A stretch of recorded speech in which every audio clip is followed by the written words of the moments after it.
රස කර කර මඩුමාළු කෑවට ගොඩක් දෙනෙක් දැකලා නැහැ මඩුමාළුවා මොන වගේද කියලා. හොඳින් බලන්න මේ ඉන්නේ මඩුමාළුවෙක්.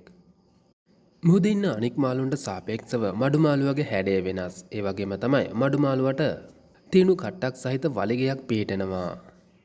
අනතුරක් දැනුණ අවස්ථාවක මඩුමාළුවා මේ වලිගයෙන් පහර දෙනවා.